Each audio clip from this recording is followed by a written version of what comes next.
Hi hello friends, today అయితే నేను గుత్తొంకాయ curry అయితే వండాలని అనుకుంటున్నా ఫ్రెండ్స్.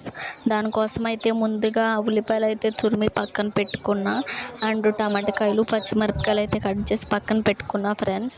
చూస్తున్నారు కదా, నేనైతే తగిన సాల్ట్ అయితే వేస్తున్నా ఫ్రెండ్స్. మీకు తగినంత మీరు వేసుకోవచ్చు. నేనైతే 2 స్పూన్స్ అయితే వేసుకుంటున్నా ఫ్రెండ్స్. అలాగే 2 స్పూన్స్ కారం అయితే వేసుకుంటున్నా ఫ్రెండ్స్. చూస్తున్నారు కదా,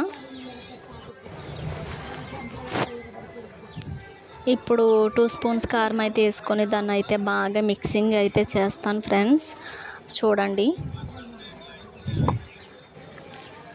మిక్సింగ్ చేసిన తర్వాత అయితే వంకాయలు అయితే కడగడానికి అయితే ఒక బౌల్ అయితే తీసుకుంటున్నా ఫ్రెండ్స్. చూస్తున్నారు కదా, వంకాయలు అయితే బాగా నీట్గా కడుక్కోవాలి ఫ్రెండ్స్. చూస్తున్నారు కదా,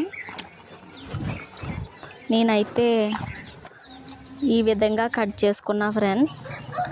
చూసారు కదా, పట్టించిన మసాలా అయితే బాగా గుత్తొంకాయలు అయితే పెట్టేశాను.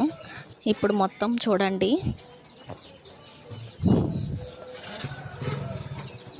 చూస్తున్నారుగా ఫ్రెండ్స్, నేనైతే ఈ విధంగా అయితే కర్రీ వండుతాను. ఇప్పుడైతే గిన్నె అయితే పెట్టుకుని ఆయిల్ అయితే వేసుకుంటున్నా ఫ్రెండ్స్. చూస్తున్నారు కదా, నేనైతే 2 డొక్స్ అయితే వేసుకుంటాను. మీరైతే ఎన్ని వేసుకుంటారో మీకు సరిపడా మీరు వేసుకోండి ఫ్రెండ్స్. వంకాయలు అయితే వేస్తున్నా ఈ విధంగా.